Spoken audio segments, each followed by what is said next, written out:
자, 이제 2장 들어가 볼까요? 38페이지예요. 토지의 등록, 토지의 등록. 이게 이제 한마디로 뭐죠? 지적이죠.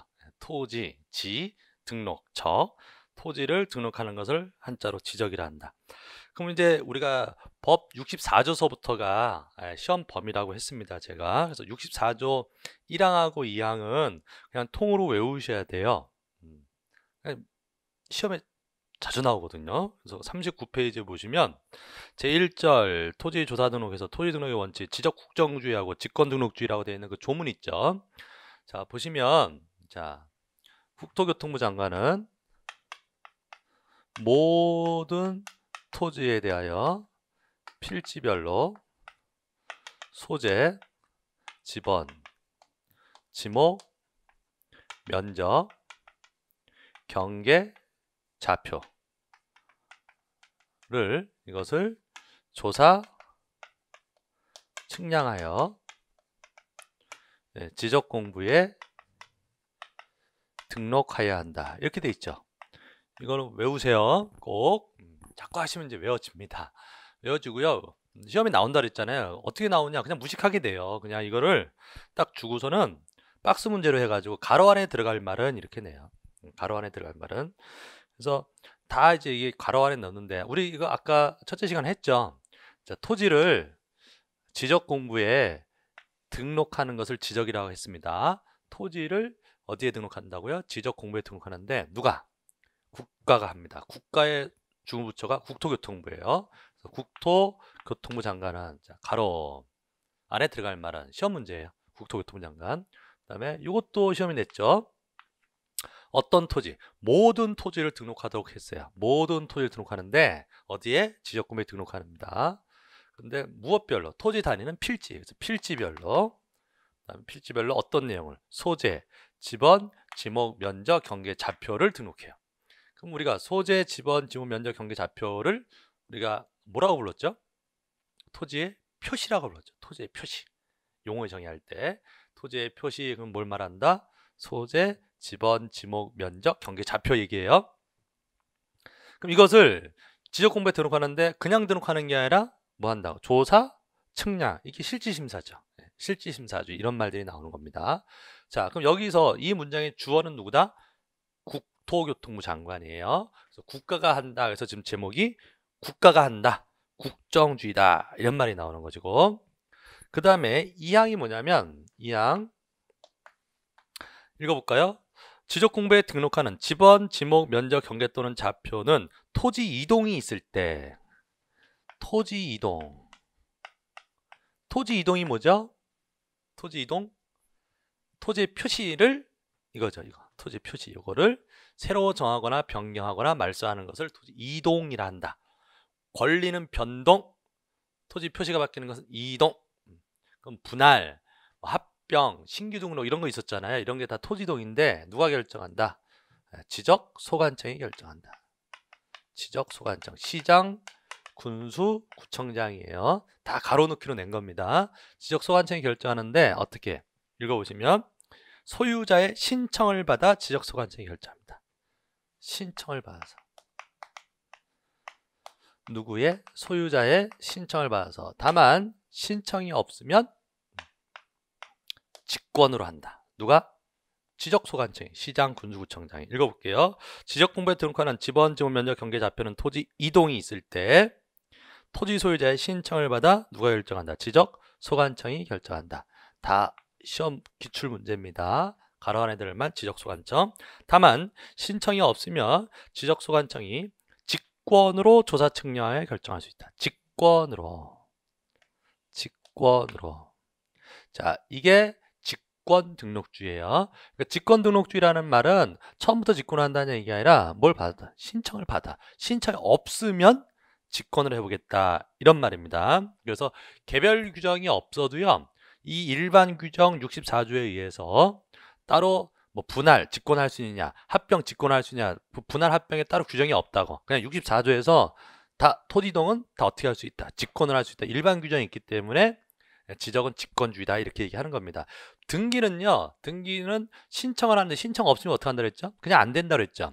근데 개별 등기별로 요거는 직권을 할 수 있다는 규정이 있는 경우가 있어요. 그러면 직권으로 돼요. 개별 규정이 있을 때만. 일반 규정은 없어요. 그래서 등기는 신청주의라고 표현하는 것이고 지적은 직권주의라고 표현하는 겁니다. 자, 그러면 이제 이것을 두고 이제 쭉 앞으로 공부하는 거예요. 그 다음에 지난 입문과정에도 말씀드렸지만 이게 지적이라고 그랬잖아요. 이게 지적인데 요거 여기 공부하는 데가 1장이에요.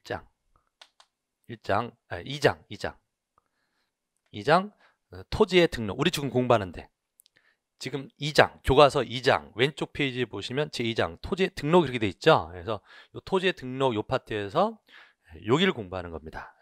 그래서 3문제에서 4문제 내고요. 그 다음에 3장이 요거 공부하는 거예요. 요거. 여기 3장 뭐예요? 지적 공부. 4장이 요거 공부하는 거예요. 요거. 등록. 이 등록이 정리라고 하는 거예요. 그래서 정리라고 하는 것은 이걸 정리하는 걸 거 아니에요. 이것을 조사 측량해서 등록하는데 여기에 새로 정해지거나 바뀌거나 하면 이걸 등록해야 되겠죠. 그래서 이게 새로 정해지거나 바뀌거나 하는 것을 토지 이동이라고 하니까 그래서 요 4장 제목이 토지 이동 및 지적 정리 이렇게 되어 있죠. 등록이라는 말이나 정리한다 이 말이나 같은 말입니다. 자, 장부에 등록한다, 장부에 등록한다 이 말이나 장부를 정리한다 이 말이나 같은 말이라고요. 그래서 등록 이 말이나 지적 공부의 정리 이 말이나 같은 말이에요. 그럼 무엇을 정리해요? 이것을 정리하는 거잖아요. 그럼 요게 뭐가 있을 때? 토지 이동이 있을 때. 그래서 여러분들 4장 제목이 토지 이동 및 지적 정리 이렇게 돼 있는 거죠. 38페이지에 보시면 목차 내비게이션이라고 돼 있는 거 있죠. 보기 편하게 돼 있죠. 1장은 아까 했었던 거고 총사, 2장 지금 우리가 하는 데가 토지의 등록, 3장이 지적 공부, 4장이 토지 이동 및 지적 정리 요거 공부하는 거죠. 5장이 이제 요거 공부하는 거예요. 5장이. 네, 요 측량. 요게 왜 측량하는 거죠? 토지를 지적 공부에 등록하려고 지금 측량하는 거잖아요. 이게 무슨 측량이었죠? 지적 측량이죠. 그래서 5장이 요 지적 측량 공부하시는 겁니다. 그래서 요 4개의 파트로 지적법은 나눠져 있는 겁니다. 공부하시는 게. 그래서 각 3문제, 평균 3문제 에서 4문제 정도. 그래서 총 12문제 출제된다. 이렇게 말씀드린 거고요. 그래서 제일 첫 번째 조문 64조가 오른쪽 페이지에 있는 게 1번 토지 등록의 원칙에서 1번 지적 국정주의, 2번 지적 직권 등록주의. 달달달 외우자. 한 문제짜리다. 이렇게 보시면 되고요. 그 다음에 이제 여기서 이제 토지 이동이 있을 때 누가 결정을 하고요. 지적 소관청이 결정하는데 어떻게? 신청을 받았어. 신청을 받았는데 신청이 없으면 직권으로 해요. 네. 자, 만약에요, 여러분들 여기에 지금 도로가 있고요. 90번지 도로가 있다고 할게요.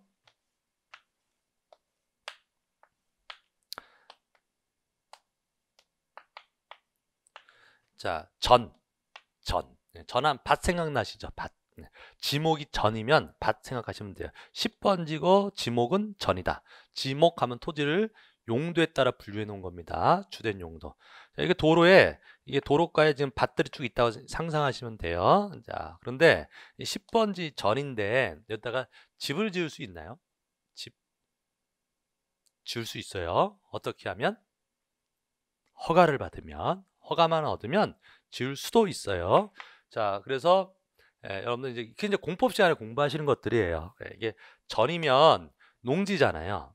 농사 짓는 땅인데 그래서 농지법이 적용돼 가지고 밭인데 이게 다른 농사 안 짓고 다른 용도로 바꾸려면 허가가 있어야 돼요. 그게 농지 전용 허가예요. 농지 전용 허가가 있으면은 다른 용도로 바꿀 수도 있어요. 허가가 안 나오면 못 바꾸는 거고. 자, 허가를 받았대요. 자, 그다음에 뭘 하겠다고 했죠? 제가 집을 짓는다 그랬잖아요. 집을 짓는다? 그런 것은 건축하는 거니까 또 건축법이 적용되겠죠. 그러면 건축 허가를 얻어야 돼요. 건축 허가. 그것도 공법 시간에 공부해요. 허가를 받았어요. 그러면 착공, 건물 지을 수 있죠. 그래서 집을 다 지었어요. 제가 얘기하는 논리의 순서를 좀 이해하셔야 돼요. 전에 집 지을 수 있습니다. 뭐만 있으면 허가만 받으면 지을 수 있어요. 자, 그럼 이 10번지가 집을 다 지었어요. 적법하게. 그러면 이제 10번지 용도가 대로 바뀌어야 돼요. 자, 우리가 주택의 부지로 쓰이면 지목을 대라고 합니다. 대. 자, 그럼 전에서 뭐로? 대로. 뭘 해야 되냐면 지목 변경을 해야 돼요. 지목 변경. 지목 변경이라고 하는 것은 이 토지 대장, 지적 공부에 있던 지목전을 뭘로 고쳐 쓰는 거예요. 대라고 바꿔 쓰는 게 지목 변경이에요. 그래서 여러분들 나중에 또 하시지만 조금씩 자꾸 반복해서 여러분들 이해 폭을 넓혀 오세요. 형질 변경하고 지목 변경은 전혀 다른 말입니다. 형질 변경, 공법 시간에 공부하시는 형질 변경이라고 하는 것은 토지에다가 물리적 힘을 가해서 형상을 바꾸는 거예요. 그러니까 쉽게 제가 수업할 때는 삽질하는 거다 이렇게. 토지에다 삽질하는 거예요. 뭐 땅을 파거나 굴토를 하거나 포장을 하거나 정지를 하거나 깎거나 절토를 하거나 이런 것들을 형질 변경이라고 하고요. 이런 땅에 물리력을 가는 형질 변경은 허가 필요한 경우가 있죠. 그래서 형질 변경 허가 이런 거고요.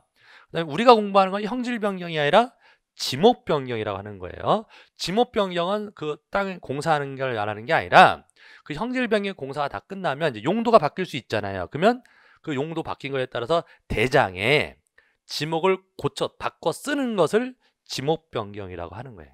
그러니까 순서가 지목 변경을 하고 형질 변경하는 게 아니에요. 먼저 뭘 하고 사실행위인 형질 변경을 하고 그 다음에 그 형질 변경에 맞게 형질 변경이 된 그 용도에 맞게 지목을 바꿔 쓰는 겁니다. 이해되셨나요? 자, 그럼 우리가 지목 변경이라고 하는 걸 개념을 보시죠. 지목 변경. 자, 토지 이동이 되겠죠. 지목을 바꾸는 거니까 토지 표시. 지목을 바꾸는 것이니까 토지 이동이 되겠죠. 지목 변경 누가 해요? 지적소관청이 해요. 시군구청장이 하는 거예요. 지목 변경. 어떻게? 소유자가 신청해서, 자, 이 땅 주인이, 자, 나 집 지었으니까 이제 지목을 전해서 대로 바꿔달라라고 신청한다고 시군구청 가서. 그러면 지목 변경 해주는 거라고. 용도가 바뀌었으면. 되셨죠? 그런데 소유자가 이걸 신청해야 되는데 소유자가 신청 안 했어요. 그러면 자, 요거 할 거라고. 직권으로 할 수도 있다고. 직권. 이해되셨습니까? 그래서 토지 이동을 원래 신청하는데 안 하면 직권을 할 수 있다. 그래서요, 여러분들이 이게 지금 현황은요. 현황은 집이 있으니까 현황은 대예요. 현황은 대인데 대장을 보니까 토지 대장에는 전으로 나와 있는 경우도 있어요. 그럼 뭘 안 하고 있었다는 얘기예요? 지목 변경을 소유자가 신청 안 했다는 얘기예요. 근데 이게 안 해도 과태료가 없어요. 그러니까 강제성이 없겠죠. 법에 의무만 있고 60일 이내에 신청하라 이렇게만 돼 있고요. 안 했을 때 뭔가 벌칙이 있어야 되는데 벌칙이 없어요. 벌칙이 없어. 그래서 안 하는 경우도 있습니다. 그러니까 우리가 여러분들 이제 실무 나가시면 현황 지목이라는 말이 나와요. 현황. 그러니까 실제로는 뭔데? 대죠. 집이 있으니까 대인데 공부상 지목은 전으로 되어 있는 거예요. 되셨습니까? 그럼 뭘 안 하고 있다? 지목 변경을 안 하고 있다. 왜? 소유자가 신청 안 했기 때문에. 그러면 소관청에서 어떻게 할 수 있다? 직권을 할 수 있다고. 직권. 그럼 이 직권으로 하려면요. 직권할 때 이제 순서를 이제 보실 건데 이제 별표예요. 시험에 잘 나오는 거라서 지금 쭉 설명드리는 거예요. 우리가 먼저 이해를 해야지 뭔가 또 외우고 할 거 아니에요. 그죠? 직권을 하는데 뭘 직권을 한다고? 요걸 직권을 하겠다고요. 토지이동 정리를 직권을 할 텐데, 자, 그러면 이런 게 있는지를 알아야 뭔가 소관청에서 하겠죠. 뭐 알아야 알아서 뭐 고쳐주거나 할 거 아니에요. 그래서 이런 게 있는지를 조사해요. 현황을 조사해요. 뭘 조사한다고요? 현황. 이 현황 지목이라고 했잖아요. 현황을 조사하는데 무슨 현황? 토지 이동 현황. 토지 이동 현황을 조사하는데요. 자, 이 단어 기억하세요. 무슨 조사한다고요? 토지 이동. 잘 끊어 읽으면 돼. 토지 이동 현황 조사예요. 현황 조사. 현황 조사하는데 이걸 하기 전에 계획을 세워요. 자, 계획을 세운다고요. 그냥 바로 조사 시작하는 게 아니라 언제부터 언제까지는 몇 번에서 몇 번지 현황 조사하고 언제부터 언제까지는 무슨 면 무슨 리 몇 번에서 몇 번 조사하겠다 이렇게 계획을 세워요. 자, 계획. 그럼 무슨 계획이죠? 이거 하는 계획이잖아요. 그러니까 앞에 들어갈 말은 이 말 그대로 토지 이동 현황 조사 계획. 되셨나요? 토지 이동 현황 조사 계획을 세우고 계획대로 토지 이동 현황 조사해요. 자, 그 다음에 이 조사된 내용을 장부에 적어요. 그게 토지 이동 조사부. 자, 이름이 뭐라고요? 요거 조사한 거 토지 이동 조사부를 만들고요. 그 다음에 토지 이동 조서를 만들어요. 토지 이동 조서 만든 다음에 그 다음에 대장에다가 써요. 대장에 쓰는 게 정리예요. 무슨 정리? 토지 이동 정리. 토지 이동 정리. 토지 이동이 있다고 정리한다. 등록한다 이 말인데 이 정리를 할 때요. 꼭 결의서를 만들고 정리해요. 토지 이동 정리하기 전에 꼭 뭘 만든다고 해? 결의서. 결의서를 만들고 그 다음에 뭐 한다? 토지 이동 정리한다. 토지 이동 정리, 결의서 만들고 토지 이동 정리한다. 자, 이 순서를 외우셔야 됩니다. 안타깝지만 외워야 돼요. 시험에 나오거든요. 그래서 그 밑에 신청이 없는 경우 직권으로 할 때 순서 보이세요? 자, 한번 읽어볼게요. 토지 소유자 신청이 없을 때 지적소관청은 직권으로 조사 측량하여 지적공부에 등록할 수 있다. 지적소관청이 직권으로 등록하는 경우는 다음 절차에 따라 해야 한다. 그래서 1번 제목 계획이죠. 계획. 무슨 계획? 토지 이동 현황 조사 계획. 토지 이동 현황 조사 계획을 세우고 그 다음에 계획대로 2번 토지 이동 현황 조사하고 그 다음에 세 번째 조사한 거 장부에다 적어라. 토지 이동 조사부 만들고 그 다음에 토지 이동 조사부를 만들면 토지 이동 조서라고 하는 걸 만들어요. 토지 이동 조서를 만드는데 우리 책에는 없긴 한데 이거는 법에 있는 건데요. 토지 이동 조서를 만들고 그 다음에 토지 이동 정리 결의서 만들어요. 4번에 토지 이동 정리 결의서. 토지 이동 정리 결의서. 되셨나요?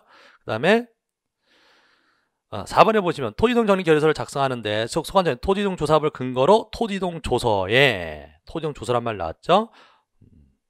법 64조 제2항 단세단 직권전에 기재하여 작성하고 토지 이동 정리 결의서에 첨부해야 된다. 됐죠? 그래서 토지 이동 결의서를 만들고 그다음에 토지 이동 조서와 토지 이동 정리 결의서에 따라 정리한다. 이게 무슨 정리? 토지 이동 정리. 저기 빨간색 동그라미 있는 자, 이게 직권 토지 이동 정리 절차예요. 토지 이동 정리를 지적소관청이 어떻게 할 때, 직권으로 할 때는 순서가 있다. 자, 한 번 더요. 제일 먼저 토지 이동 현황 조사 계획, 그 다음에 토지 이동 현황 조사, 그 다음에 토지 이동 조사부, 토지 이동 조서, 토지 이동 정리 결의서, 그 다음에 토지 이동 정리한다. 직권으로. 자, 되셨죠? 예. 자, 그 다음에 넘겨보시면 여러분들 복습을 하실 때 복습하실 거죠? 네, 복습을 하실 때 그 문제, 그 파란색 예제 이런 것도 한 번씩 풀어보면 도움이 많이 됩니다. 지금부터 처음부터 문제 푸시는 것도 괜찮아요. 문제집 가지고 처음부터 막 푸시는 건 좀 부담스러우니까 교과서 기본서에 있는 문제 정도는 한 번씩 풀어보시는 게 기억에 오래 남습니다. 자, 토지동 정리, 토지동 현황 조사 계획을 세운다 그랬습니다. 자, 그 다음에 03번 토지 등록의 내용적 효력, 창설적 쭉 나오는데 넘어가세요. 안 보셔도 됩니다. 신경 안 쓰셔도 돼요. 자, 그 다음에 이제 공부할 게 이제 하나씩 하시면 이제 필지. 자, 여기 공부한다 그랬잖아요. 2장 우리가 지금 요거 이제 순서대로 가는 거죠. 필지. 토지를 등록하는데 모든 토지를 등록을 해요. 모든 토지 등록하는데 무엇별로? 필지별로. 토지의 단위가 뭐니까? 필지니까. 그래서 필지라고 하는 것은 토지의 등록 단위를 말하고요. 사람이 만든 겁니다. 인위적 단위가 아니라 사람이 만든 단위가 돼요. 자, 필지. 자, 그런데 그 하나의 필지에는 하나의 소유권만 있는 거예요. 물건이 하나가 되니까. 이 필지가 되기 위한 요건이 있어요. 자, 밑에 2번에 보시면 획정 기준 해가지고 성립 요건. 자, 하나의 필지는 지번 부여적이 같아야 돼요. 지번 부여적. 지번 부여적이 뭐였죠? 동리요, 동리. 동별로, 리별로 지번 붙인다. 그게 지번 부여적이고, 그럼 필지라고 하는 것은 같은 동 안에 있어야 돼요. 동이 바뀌면 별필지로, 별개의 필지로 나눠지는 겁니다. 하나의 필지는 같은 동 안에 있는 것만 되는 거예요. 지번 부여적 같아야 되고, 그다음에 용도, 지목이 같아야 돼요. 용도가 같아야 되고요. 소유자가 같아야 돼요. 하나의 필지는 소유자가 같아야 되고, 그 다음에 집안이 연속되어 있어야 돼요. 붙어 있어야지 한 필지를 할 수 있고, 축척이 같아야 돼요. 축척이 같아야 되고, 그 다음에 6번 등기 여부가 일치해야 됩니다. 등기 여부가. 그래서 한 필지가 일부는 등기되고 일부는 등기 안 돼 있고 그럴 수가 없어요. 모두 등기가 돼 있든지 모두 등기가 안 돼 있든지 이래야 됩니다. 자, 그래서 6가지 요건이 나오는데 6가지 요건, 이 6가지가 충족되어야 우리가 한 필지라고 등록할 수 있다, 이런 얘기인데 안 해오셔도 돼요. 네. 요거는 이제 그냥 상식적으로 보셔도 되잖아. 근데 요거는 이제 언제 시험에 나오냐면요, 어떤 파트에서 합병에서 내요. 합병에서. 뭔 얘기냐면 필지 요건 이 문제보다도 합병의 요건으로 낸다고요. 자, 두 필지를요 하나로 합쳐요. 이게 뭐죠? 두 필지를 하나로 합쳐. 이게 합병이잖아요. 그럼 합병을 하려면 두 필지가 한 필지가 되게 한 요건을 갖추고 있는 토지여야 합병이 되겠죠. 그래서 떨어져 있는 두 필지를 한 필지로 합병할 수는 없잖아요. 이해되시죠? 지금 그래서 6번까지 해서 필지 요건 이 말은 나중에 합병 요건하고 같아요. 그래서 합병을 하려면요, 그 두 필지가 같은 동 안에 있어야 돼요. 지번 부여적이 같아야 되고, 축척도 같아야 되고, 소유자도 같아야 되고, 지목도 같아야 되고, 등기 여부도 같아야 되고, 이런 집안이 연속돼 있어야 되고, 이런 게 6가지 요건을 갖추어야 합병할 수 있다, 이 말이랑 똑같은 말이 됩니다. 되셨죠? 근데 여기서 필지 요건 중에서 이제 합병 나중에 하시고, 자, 이 필지 요건 중에서 예외가 있어요. 예외, 양입지에 관한 얘기, 양입지. 그래서 필지에서 시험에 낸다 그러면 필지 요건 중에서 양입지를 내요. 양입지. 필지 요건 6가지 외우느냐 이걸 물어보는 게 아니라 양입지를 아느냐, 이제 이걸 물어봅니다. 양입지. 양입이라고 하는 말부터 볼게요. 양입은 동사예요. 동사. 양입이라고 하는 말은 뭐냐면 하나의 필지를 하는데요, 어떤 토지가 용도가 2개예요. 2개의 용도로 쓰이고 있어요. 그러면 2개 용도면 몇 필지? 2필지여야 되죠. 원칙이. 같은 용도로 한 필지가 돼야 된다 그랬잖아요. 용도가 같아야지 한 필지가 되는 건데 용도가 2개예요. 그럼 2필지로 돼 있어야 되죠. 그런데 용도가 2개인데 그 2개 용도를 전부 합쳐서 한 필지다라고 등록할 수도 있다고요. 대신에 조건이요, 그 용도 2개가 주종에 관계해야 돼요. 독립된 용도가 아니라 용도가 2개이긴 한데 용도가 하나는 주된 용도고 하나는 종된 용도여야 돼요. 딸려있는 용도, 종된 용도여야 돼요. 그래서 그 주종의 관계라면 그 종된 용도의 토지를 별개의 필지로 안 하고 주된 용도의 토지에다가 합쳐서 전부 한 필지로 등록할 수도 있어요. 그렇게 등록하는 것을 양입한다라고 그래요. 양입한다라고 하는 건 동사예요. 양입한다는 얘기는 무슨 뜻? 2개의 용도인데 한 필지로 등록하는 것을 양입한다고 하는 것이고, 어떤 토지를 합치는 것과 종된 용도를 합치는 것을 말해요. 그럼 이렇게 양입을 했다는 얘기는 몇 필지로 돼 있다? 한 필지로 돼 있다. 실제 용도는 2개인데 필지 수는 1개로 돼 있다. 이때 양입을 했을 때의 그 종된 부분 있죠. 종된 부분을 양입지라고 합니다. 양입지. 종된 용도의 토지를 양입지라고 해요. 그럼 어떤 토지를 그 용도를 양입할 수가 없다는 얘기는 한 필지로 할 수 없다는 얘기니까 별개의 필지가 된다, 이런 얘기 같아요. 자, 양입지는요, 자, 이런 경우가 있습니다.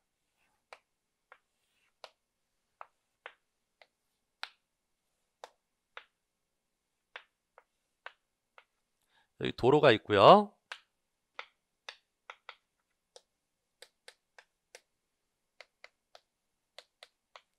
자, 어떤 동네에, 자, 여기 도로가 이렇게 있고 여기 앞에 도로가에 집이 있어요. 요 10번지는 지목이 돼요. 이 집 뒤에도 집이 있어요. 자, 그런데 요 부분이 있어요. 요 부분. 자, 요 부분은요, 요 부분은 도로로 쓰이죠. 그죠? 통로잖아요. 통로. 어디? 뒤에 집 가기 위한 통로잖아요. 그럼 요거는 이제 길인데, 그럼 용도가 도로. 요 부분은 대.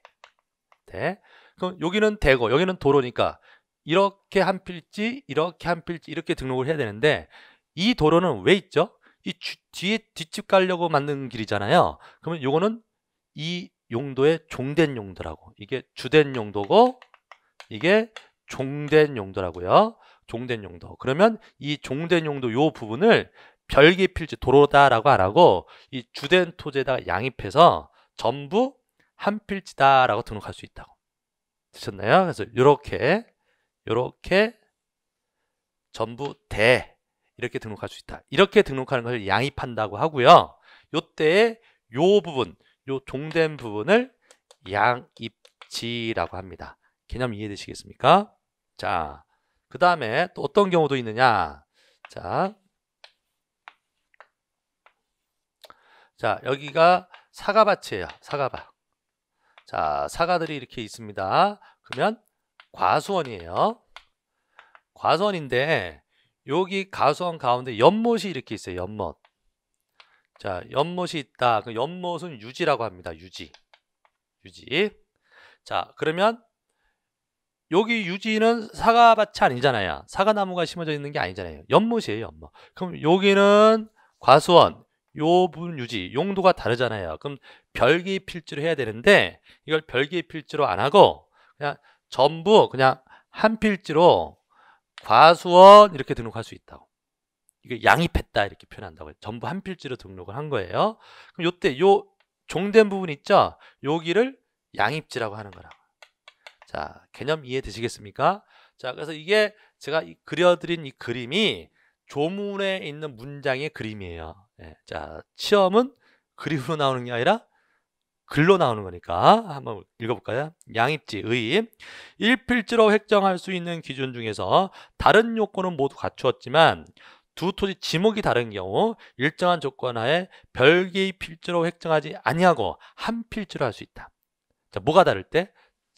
용도, 지목이 다를 때 전부 한 필지로 할 수 있다. 원래 한 필지는 지목이 같아야 되는데 그럼 여기서 주의하실 게 하나의 양입했다는 얘기는 전부 한 필지로 했다는 얘기잖아요. 그럼 아까 한 필지가 되기 위한 요건 6가지 중에서 나머지 5개는 다 충족한 상태여야 돼요.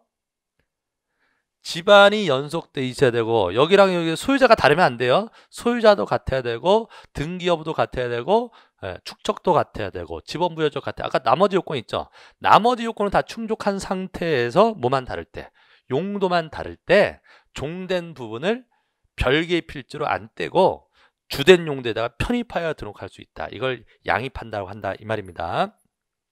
이처럼 주된 용도의 토지에 편입되는 종된 토지, 이 종된 토지를 뭐라고 부른다? 양입지라고 한다. 개념 잘 잡으셔야 돼요, 처음에. 그래서 어떤 토지에 양입지가 있다라는 말은 전부 한 필지인데 그 부분에 양입지로 쓰이는 종된 용도 부분이 있다. 이런 말이 되는 겁니다. 자, 그 다음에 2번 양입지는 지목이 결정받은 주지목 추정의 원칙을 표현하는 것으로. 그렇죠. 그래서 지목할 때 또 하시지만 자, 한 필지인데 용도는 실제로는 2개잖아요. 종된 용도, 주된 용도. 그럼 지목은 하나만 써야 되거든요. 등록할 때. 그럼 뭐로 써요? 대라고 쓴다. 주된 용도로 쓴다. 이게 주지목 추정의 원칙이에요. 그래서 주지목 추정의 원칙을 표현하는 것으로 지적 정리의 법자성을 인한 어려움을 방지하여 공시 일람성을 확보하기 위한 것이다. 자, 이런 얘기가 되고요. 자, 그다음에 요건. 자, 어떤 경우에 양입지라는 게 생길 수 있냐? 주된 용도의 토지 편의를 위하여 설치된 도로, 국어 등의 부지. 자, 주된 용도 요거죠. 요것의 편의를 위하여 설치된 도로, 국어, 또랑 이런 거예요. 도로, 국어 이런 토지들은 뭐가 될 수도 있다. 양입지가 될 수 있다. 이런 말이고. 그다음에 두 번째, 주된 용도의 토지에 접속되거나 주된 용도의 토지로 둘러싸인 토지로서 다른 용도로 사용되는 토지. 자, 주된 용도로 둘러싸여 있네요. 주된 용도가 뭔데요? 과수원이고 종된 용도가 유지잖아요. 그럼 이 유지 부분을 별개로 안 하고 전부 과수원에 편입해서 전부 한 필지로 할 수 있다. 요때 요 유지 부분을 양입지가 될 수가 있다. 자, 주된 용도에 둘러싸인 토지로서 다른 용도로 사용되는 토지. 그림 이해되시죠? 예, 이런 게 양입지가 될 수가 있는데, 자, 먼저 개념 정확히 잡으시고, 그런데 시험에 이제 내는 거는 그 3번 양입의 제한이에요. 양입의 제한. 양입의 제한하면 양입지가 될 수가 없다. 이 말은 결국은 양입지가 안 된다는 말은 별개의 필지로 해야 된다 이런 말이에요. 나눠야 된다 이런 말입니다. 이 양입지는요 종된 용도잖아요. 그래서 개념이 이 너무 덩치가 크면 안 돼요. 그럼 별개의 필지를 해야 돼요. 그래서 면적이 너무 넓으면 안 돼요. 면적이 너무 넓으면 안 되고요. 종된 부분이 대는 안 되는 거예요. 대는 종된 부분이 될 수가 없어요. 그래서 면적이 너무 넓지 않아야 되고 대가 아니어야 양입지가 될 수가 있습니다. 그래서 양입의 제한 보시면 1번 종된 용도 토지 지목이 대인 경우에는 양입이 제한돼 안 됩니다. 자 다시 양입의 제한은 양입지가 될 수 없다는 얘기죠. 어떤 토지가? 종된 토지가 이러이러한 것들은 양입지가 될 수 없단 말이에요. 그래서 양입지의 제한 이런 말 설명이 나오는데 주된 토지가 어쩌고저쩌고 이런 말 나오면 다 X. 다 앞에 시작이 무슨 토지? 종된 이렇게 나와요. 종된 용도 토지가 어쩌고저쩌고 이렇게 나와요. 종된 토지가 이러이러하면 양입지가 될 수 없다. 이래야 말이 되는 거다. 자, 종된 토지. 첫 번째, 종된 토지가 대는 안 됩니다. 대는 안 되고. 그 다음에 두 번째, 종된 토지 면적이 주된 용도 토지 면적이 10%를 초과하면 안 돼요. 주된 용도에 10%를 초과하면 안 돼요. 너무 면적이 넓으면 안 된다 그랬잖아요. 또는 3번 종된 용도 토지 면적이 330제곱미터를 초과하면 안 돼요. 330, 약 100평이 되겠네요. 자, 그래서 요 세 개의 요건 가지고 시험에 내는 거예요. 이 개별 요건입니다. 그러니까 이 셋 중에 하나라도 걸리면은 양입이 안 되는 거다 이 말이에요. 자, 기출문제가 이제 이런 식으로 내요. 이 그림 그대로 주고요. 자, 과수원이 3000제곱미터래요. 요 유지가 300제곱미터래요. 자, 그럼 이 유지를 양입할 수 있나요? 양입지로 할 수 있나요? 합칠 수 있느냐? 자, 면적이 얼마죠? 300제곱미터. 300제곱미터. 과수원 주된 면적은 3000제곱미터. 자, 전부 3300 전부를 한 필지로 등록할 수 있습니다. 예. 300제곱미터잖아요. 얼마를 넣으면 안 된다? 330제곱미터를 넣으면 안 된다. 네. 그 다음에 10%를 넣으면 안 된다. 그럼 10%까지는 되는 겁니다. 또 시험장에서 갑자기 이게 또 헷갈려요. 까지는 되는 거예요. 10%를 초과하면 안 된다고. 10%까지는 돼요. 자, 만약에 자 여기가 4000이에요. 여기가 400이에요. 자, 됩니까?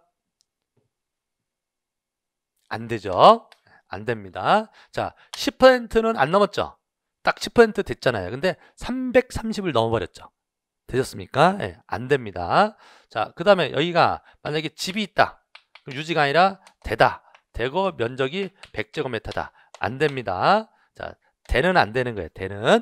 그래서 대는 무조건 면적과 상관없이 무조건 안 되는 거고요. 자, 면적을 볼 때 그 종된 토지가 상대적으로는 몇을 넘어도 안 되고 10%를 초과해도 안 되고 그다음에 절대적으로는 330제곱미터를 초과해도 안 돼요. 그래서 400 같은 경우는 10%는 초과하지 않았지만 얼마를 넘어버렸으니까 330을 넘어버렸으니까 만약에 여기서 301이다. 그러면 안 되는 겁니다. 3000 과수원 중에 유지가 301제곱미터다. 그러면 330은 안 넘었지만 또 얼마를 넘어버렸으니까 10%를 초과해버렸죠. 안 됩니다. 그래서 10%를 초과해도 안 되고 330제곱미터를 초과해도 양입할 수가 없다. 자, 이 말입니다. 그 다음에 대는 안 된다. 자, 되셨나요? 예, 그래서 여기까지가 우리가 이제 필지에 대해서 공부하신 거고요. 시험에 이제 이 양입지가 주로 낸다. 자, 그 다음에 나온 얘기가 지번입니다. 지번. 자, 지번은 쭉 나오는 얘기들이 자, 지번을 볼까요? 지번. 여기 이제 공부하는 거예요. 필지 공부했으니까 이 소재는 행정구역을 의미하는 것이기 때문에 따로 시험에 낼 건 없고요. 그다음에 이제 법에 있는 게 지번, 지목, 면적, 경계 이렇게 4개 있거든요. 그래서 우리가 통상 요 장, 2장에서 4문제 낸다 이런 식으로 말을 합니다. 자, 좌표는 기술적인 얘기라서 또 법에 없습니다. 그래서 토지의 표시 6개 중에서 우리가 정리해야 되는 게 지번, 지목, 면적, 경계예요. 자, 그래서 그 중에서 지금 지번 보겠다 이 말입니다. 지번. 자, 지번은 땅에다가 붙인 번호입니다. 필지별로 지적구에 등록한 번호를 말하고요. 그래서 지번을 부여해야 이 땅이 어떤 토지인지를 알 수가 있는 거죠. 특정되는 것이고요.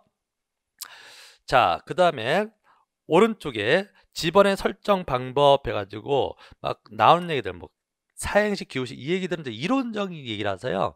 요새는 이런 얘기는 시험에 안 내요.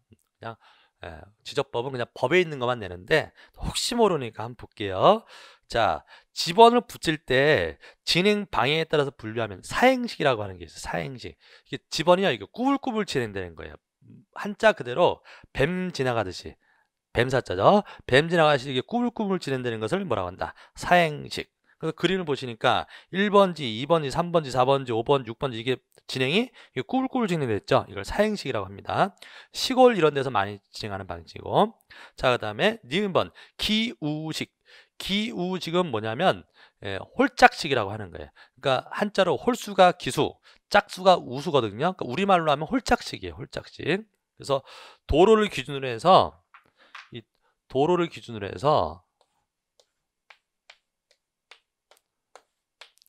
자, 여기에 도로가 있다 그러면은 1, 2, 3, 4, 5, 6 이런 식으로 한쪽 도로변에는 홀수, 한쪽 도로변에는 짝수 이렇게 지번이 나가는 방식을 기우식이라 합니다. 기우식, 홀짝식. 시가 지역에서 이 도로를 중심으로 하는 것이니까 시가 지역에서 많이 쓰는 방식이다 이런 말이고요. 같은 말로 교호식이라고도 해요. 교호식. 왔다 갔다 했다 이런 말이죠. 번호가 이렇게 왔다 갔다 했다. 그래서 교식. 그 다음에 단지식. 단지식은 이제 블록식이라고도 하는 건데요. 그림 보면 이해가 되시니까 택지들이 또는 토지들이 개발돼가지고 블록별로 이게 조성된 지역들이 있죠. 뭐 농지 정리 사업을 했다든지 택지 개발 사업을 했다든지 산업단지 조성 사업을 했다. 이런 데들은 블록을 만들죠. 단지. 그래서 보시면 44페이지 넘겨보시면 거기 지번이 있는데 왼쪽은 1에 1, 1에 2, 1에 3, 1에 4, 1에 5, 1에 6 이렇게 쭉 돼 있고 또 가운데 보시면 2에 1, 2에 2, 2에 3 이렇게 돼 있죠. 그러니까 같은 단지에는 같은 블록에서는 같은 본번을 쓰고 그 안에서는 부번으로 구분하는 방식을 단지식 이렇게 얘기합니다. 단지식. 그 다음에 2번 설정 단위에 따른 분류가 지역단위법, 도엽단위법, 단지단위법 이렇게 나오는데 지역단위법은 지역을 단위로 한다 이런 말이고요. 도엽단위법은 도면을 단위로 한다 이런 말인데 단지단위법은 단지를 단위로 한다. 내지를 않습니다. 그냥 보시고요. 기번 위치에 따른 분류 요거는 이제 조문에 있는 거니까 개념을 보세요. 기번 번호가 시작한다 이런 말이에요. 북동기번법, 북서기번법 번호가 일어날 기자죠. 어디서 시작하느냐? 북동쪽에서 시작하면 북동기번법, 북서쪽에서 시작하면 북서기번법. 그럼 이 얘기는요, 각 나라의 글씨 쓰는 방향이에요. 글씨 쓰는 방향. 그래서 지도가 있으면은 위에가 북쪽, 밑에가 남쪽, 오른쪽이 동쪽, 왼쪽이 서쪽인데 번호를 왼쪽 위에서부터 쓰면은 북서기번법, 오른쪽 위에서부터 쓰면 북동기번법 이럽니다. 근데 우리가 글씨 쓰는 때 가로쓰기 하는 나라는 글씨를 이렇게 쓰죠. 그죠? 그래서 이렇게 끝나잖아요. 이게 북서기번법이고요. 세로쓰기 하는 나라는 일본 같은데 세로쓰기 할 때 글씨 방향은 이렇게 쓰죠. 이렇게. 그죠? 그래서 오른쪽 위에서부터 쓴다고. 이게 북동기번법. 그래서 한자 문화권에서는 북동기번법. 근데 옛날에 우리나라가 지번을 한자로 썼을 때는 이 북동기번법이었어요. 한자로 지번을 썼을 때. 근데 현재는 아라비아 숫자로 씁니다. 그래서 가로쓰기 하기 때문에 현재는 북서기번법이에요. 자, 북서 쪽에서 시작합니다. 그래서 남동쪽으로 끝내요. 자, 그것이 북서기번법. 북서에 시작해서 남동쪽으로 끝맺는 방식을 북서기번법. 기억하세요. 우리나라는 북서기번법. 자, 그 다음에 지번의 표기 방법 해가지고 지번은 아라비아 숫자로. 자, 맨 위를 읽어볼게요.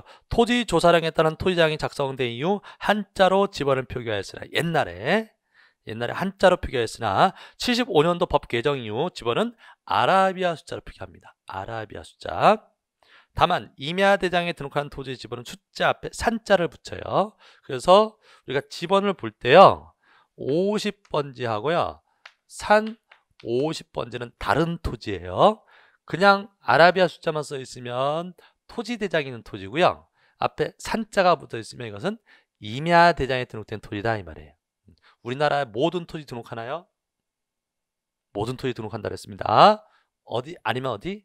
토지대장 아니면 임야대장. 그래서 이 토지가 토지대장이 있는지 임야대장이 있는 것인지를 지번을 보고 구분할 수 있어요. 아라비아 숫자만 있으면 토지대장에 있는 거, 산자가 붙으시면 임야 대장에 등록된 토지입니다. 그래서 숫자 앞에 산자를 붙입니다. 임야 대장에 등록된 토지는. 그 다음에 지번은 본번과 부번으로 구성되어 있는데, 자, 본번과 부번, 이게 지번이다. 그럼 요게 본번, 요게 부번, 10의 1이라고 읽습니다. 본번과 부번의 구분은 요 줄로 표시를 하고, 읽기는 의라고 읽어요. 그래서 과거에는 의라고 표시했었습니다. 근데 지금은 의라고 읽는다예요. 그래서 시험에 나왔던 얘기죠. 의라고 표시한다 그러면 X입니다. 의라고 읽는다 쓸 때는 줄로 씁니다. 이게 지번의 구성이에요. 본번, 부번, 본번과 부번의 구분은 줄로 표시하고, 읽기는 읽으세요. 10의 1. 자, 그래서 니은번, 지번은 본번과 부번으로 구성하되 본번과 부번은 줄 표시로 연결한다. 이 경우 이 표시는 의라고 읽는다. 의라고 읽는다. 되셨죠? 네, 그래서 밑에 보시면 토지장에 등록된 토지는 숫자만 있는 것이고, 임야대에 등록된 토지는 앞에 산자를 붙이는 것이고, 그다음에 본번만으로 된 지번도 있어요. 10, 11, 12 이런 식으로 되는 게 단식 지번이라고 부르고요. 본번과 부번으로 구분되어 있는 것을 복식 지번이라고 합니다. 그건 이제 이론상 얘기니까 그냥 참고해서 보시고요. 그 다음에 표기 형태, 부번 방식, 평행제도. 우리나라가 평행제도예요. 그러니까 부번제도 이게 뭐냐면, 이 부번을 어디다 붙이느냐, 본번 옆에다가 붙인다, 평행하게 나란히 붙인다, 이게 평행제도라고 하는 것이고요. 자유번호제도라고 하는 것은 뭐냐면 부번을 안 붙이는 거예요. 부번을 안 붙인다는 얘기는 본번만 쓴다는 얘기거든요. 자유부번제도를 쓴다는 얘기는 부번을 안 붙여. 그럼 뭐만 쓴다? 본번만. 그럼 본번만 쓸 때는 만약에 새로운 필지가 생겼다. 새로운 필지가, 예를 들면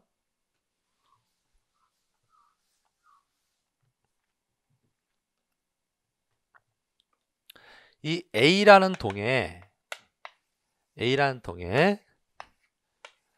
자, 수천 필지가 있다고 할 때요. 자, 9, 7, 8, 9, 10, 11, 12 쭉쭉쭉 지번이 나와서 이 A란 통에 제일 마지막 지번이 976번지라고 할게. A란 통에 제일 마지막 지번이 976번지예요. 자, 근데 이게 10번지가 있어요. 근데 10번지를 자, 이렇게 나눌게요. 그럼 뭐죠? 분할이죠. 한 필지였다가 두 필지로 나눌 수도 있다고요. 그럼 이 A라는 동에, 이 동, 지번 부여 지역이죠. A라는 동에 필지가 새로 하나 늘어났죠. 수가. 그럼 지번을 붙여야 되는데 11번지라고 쓸 수는 없네요. 왜?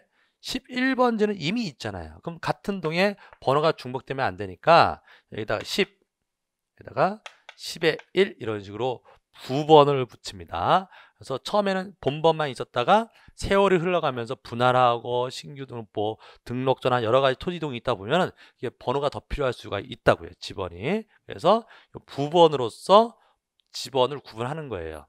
그래서 이 부번 제도라고 하는 것은 중번이 안 생기도록 하기 위한 것인데, 자, 부번은요. 자, 그런데 만약에 이 부번을 안 쓰는 제도다. 원래 이게 10번지였는데,